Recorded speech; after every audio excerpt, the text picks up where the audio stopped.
Hello and welcome back to Abhyudaya classes UP. आज की इस वीडियो में हम हमारा हिस्ट्री का लेसन प्लान, जिसका टॉपिक है हमारा यूरोपीय शक्तियों का भारत में आगमन, इसको डिस्कस करने वाले हैं। जैसा कि अपने पिछले वीडियो में हमने जहांगीर टॉपिक का लेसन प्लान डिस्कस किया था और कहा था नेक्स्ट वीडियो में हमारा जो प्रकरण होगा वह होगा यूरोपीय शक्तियों का भारत में आगमन। तो चलिए देखते हैं। आगे बढ़ने से पहले अगर अभी तक आपने चैनल को सब्सक्राइब नहीं किया और अभ्युदय क्लासेज यूपी पर नए हैं तो प्लीज़ एक बार से चैनल को सब्सक्राइब, और वीडियो पसंद आएगी, आपके लिए हेल्पफुल होगी तो लाइक और शेयर भी ज़रूर कर दीजिएगा। चलिए देखते हैं। पाठ योजना संख्या 24वें नंबर का है हमारा, क्योंकि ऑलरेडी हमने 23 पाठ योजनाओं पर 23 क्या शायद इससे हमने अधिक ही पाठ योजनाओं पर चर्चा किया हुआ है। ठीक है, आपको हिस्ट्री के अलावा सिविक्स और जो अदर सब्जेक्ट्स हैं हमारे जैसे साइंस वगैरह का भी आपको लेसन प्लान चैनल पर मिल जाएगा। अगर आपको उसकी ज़रूरत होती है, आवश्यकता होती है तो आप एक बार चैनल पर चेक कर सकते हैं। मैं लिंक भी दे दूँगी, आप वहाँ से भी जाकर देख सकते हैं, और प्लेलिस्ट भी तैयार है, आप वहाँ भी देख सकते हैं वहाँ पर भी। ठीक है, तो चलिए देखते हैं। विद्यालय का नाम, दिनांक, कक्षा, वर्ग, विषय, ये सारी चीज़ें हम करते आए हैं, लिख लेंगे, हमें पता है। उसके बाद प्रकरण लिख लेंगे। आज का हमारा प्रकरण क्या है? यूरोपीय शक्तियों का भारत में आगमन। उसके बाद सामान्य उद्देश्य पूर्वत लिखेंगे। आगे बढ़ेंगे विशिष्ट उद्देश्य पर, जो हमारा 3 उद्देश्य इसमें लिखेंगे। ज्ञानात्मक पहला में लिखेंगे, पहला पॉइंट ज्ञानात्मक होगा पहला में। ठीक है, इसमें हमारा पहला पॉइंट है यूरोपीय शक्तियों का भारत में आगमन कब हुआ, छात्र बता सकेंगे। दूसरा, भारत और यूरोपीय के मध्य व्यापार किस मार्ग द्वारा होता था, छात्र बता सकेंगे। फिर बोधात्मक में लिखेंगे प्रमुख व्यापारिक केंद्रों के बारे में छात्र बता सकेंगे। दूसरा है बोधात्मक में यूरोपीय शक्तियों का भारत में आगमन किस मार्ग से हुआ, छात्र बता सकेंगे। उसके बाद क्रियात्मक लिखते हैं फोर्ट विलियम को प्रदर्शित करने पर छात्र बता सकेंगे कि यह व्यापारिक केंद्र है। ये हमारा विशिष्ट उद्देश्य हो जाता है। उसके बाद सहायक सामग्री में कुतुबनुमा का चित्र और फोर्ट विलियम का चित्र, ये हम लिखते हैं। पूर्व ज्ञान में लिखेंगे छात्रों को विभिन्न प्रकार की यातायात की जानकारी है। इसके साथ ही आगे बढ़ेंगे प्रस्तावना के प्रश्न पर। हाँ, एक चीज़ और, प्रस्तावना के प्रश्न पर आगे बढ़ने से पहले आपको बता दें कि इसके बाद जो अगला हमारा टॉपिक होगा 25वें नंबर का पाठ योजना, वह होगा भारत में अंग्रेजी राज्य की स्थापना। इस टॉपिक का लेसन प्लान हम डिस्कस करेंगे। तो चलिए अभी देखते हैं हम प्रस्तावना के प्रश्न अपना। इसमें पहला क्वेश्चन लिखेंगे 3 प्रकार के यातायात मार्गों के नाम बताइए। छात्र बताएंगे स्थल मार्ग, वायु मार्ग और जल मार्ग। फिर पूछेंगे हमारा क्वेश्चन दूसरा होगा जल मार्ग से होकर भारत में व्यापार करने के लिए कौन आए थे। छात्र कथन में लिखेंगे, छात्र बताएंगे जो डच, अंग्रेज, ये सारी चीज़ें लिखेंगे, और पुर्तगाली। उसके बाद तीसरा क्वेश्चन लिखेंगे अंग्रेज, डच, पुर्तगाली कहाँ के निवासी थे। छात्र बताएंगे यूरोपीय देशों के। उसके बाद समस्यात्मक प्रश्न हम हमारा लिखेंगे जो है यूरोपीय शक्तियों का भारत में आगमन क्यों हुआ। यहाँ पे हो जाएंगे छात्र मौन, हम लिख देंगे समस्यात्मक। इसके बाद उद्देश्य कथन लिखते हैं आज हम लोग भारत में यूरोपीय शक्तियों के आगमन के बारे में अध्ययन करेंगे। ये हो जाता है हमारा उद्देश्य कथन।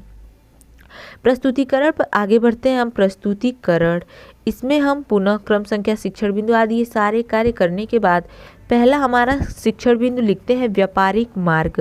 ये हमारा पहला शिक्षण बिंदु है, लिखेंगे व्यापारिक मार्ग। ओके, इसके बाद इसमें क्वेश्चन लिखेंगे व्यापारिक मार्ग के बारे में आप क्या जानते हैं। छात्र कथन में लिख देंगे मौन। फिर स्पष्टीकरण लिखेंगे प्राचीन काल से ही भारत का विदेशों से संपर्क रहा है।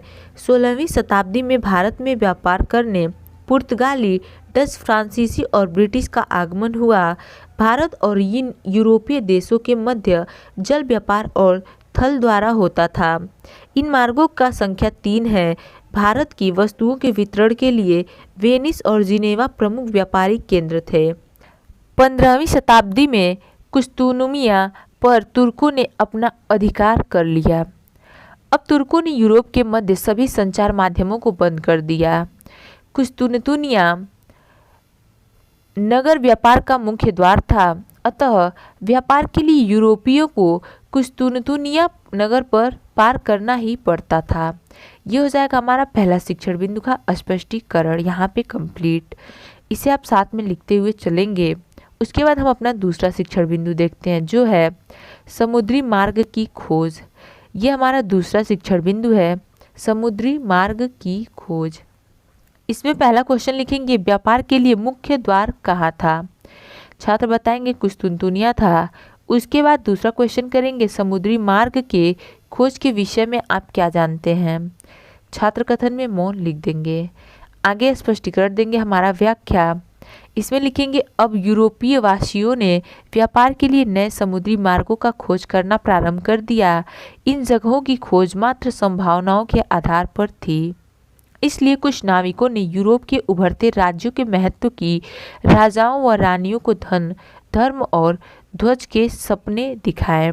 एक चीज़ और आप यहाँ पर साथ में करते चलिएगा, इसके ठीक नीचे, मौन के नीचे और जो व्याख्या आप दे रहे हैं इसके ठीक सामने छात्र छात्रा ध्यान पूर्वक या ध्यान से सुनते हैं, ये ज़रूर ही लिखते चलेंगे।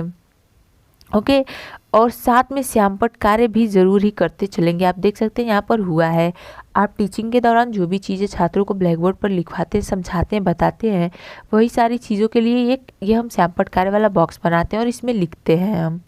ओके, तो आप साथ में लिखते श्यामपट्ट कार्य भी चलेंगे। आगे देखते हैं इसमें हम। हाँ, आगे देखने से पहले अगर अभी तक आपने अभ्युदय क्लासेस यूपी को सब्सक्राइब नहीं किया होगा तो प्लीज़ एक बार से चैनल को सब्सक्राइब और वीडियो को लाइक और शेयर भी कर दीजिएगा, अगर पसंद आ रही हो तो, आपके लिए हेल्पफुल हो तो। आगे देखते हैं इसमें, यूरोप के राजाओं ने इन नाविकों की समुद्री खर्चाओं का वहन किया। इनके नाविकों ने कुतुबनुमा के द्वारा दिशाओं को ज्ञात किया। स्पेन निवासी कोलंबस ने अमेरिका की खोज की तथा पुर्तगाल निवासी वास्को डी गामा अफ्रीका के दक्षिणी छोर से होते हुए भारत के पश्चिमी समुद्र तट के कालीकट बंदरगाह पर पहुंच गया। अब पुर्तगालियों को नया जलमार्ग बन गया। अब यूरोप और भारत के मध्य पुनः व्यापार आरंभ हो गए। ये हो गया हमारा दूसरे शिक्षण बिंदु का स्पष्टीकरण भी इसी के साथ कंप्लीट। आगे बढ़ते हैं मूल्यांकन के प्रश्न पर। हमारे मूल्यांकन के प्रश्न में पहला क्वेश्चन है, 1453 ईस्वी में तुर्कों ने कहाँ अधिकार कर लिया? दूसरा, कुतुबनुमा नामक यंत्र का प्रयोग किस कार्य के लिए किया जाता था? तीसरा, सर टॉमस रो ने जहांगीर को क्या भेंट किया? और चौथा है, सबसे पहले भारत में व्यापार करने कौन आए थे? ये हो गया हमारा मूल्यांकन के प्रश्न। अगर आप इसमें और भी प्रश्न ऐड करना चाहते हैं, आपने जो भी स्पष्टीकरण दिया उसी से हम प्रश्न ऐड करते हैं मूल्यांकन और पुनरावृत्ति के प्रश्न में। इसे पुनरावृत्ति के प्रश्न भी हम कहते हैं, लिखते हैं, तो आप कर सकते हैं, बेशक कर सकते हैं। अगर और भी प्रश्न आप ऐड करना चाहते हैं तो भी कर सकते हैं, इसमें से कुछ हटाना चाहते हैं प्रश्न तो भी हटा सकते हैं, कोई भी दिक्कत नहीं है। ठीक है, चलिए देखते हैं हमारा गृह कार्य लिखते हैं। इसके बाद यूरोपीय शक्तियों के भारत में आगमन तथा उनके व्यापार पर संक्षिप्त टिप्पणी लिखकर लाएंगे या लिखें, ये हमारा गृह कार्य हो जाएगा। सो गाइज, आज की वीडियो में बस इतना ही। मिलते हैं अपने अगली वीडियो में, तब तक के लिए अभ्युदय क्लासेज यूपी से जुड़े रहें। जाते वक्त चैनल को सब्सक्राइब, लाइक और शेयर जरूर करते जाइएगा। Okay, thank you.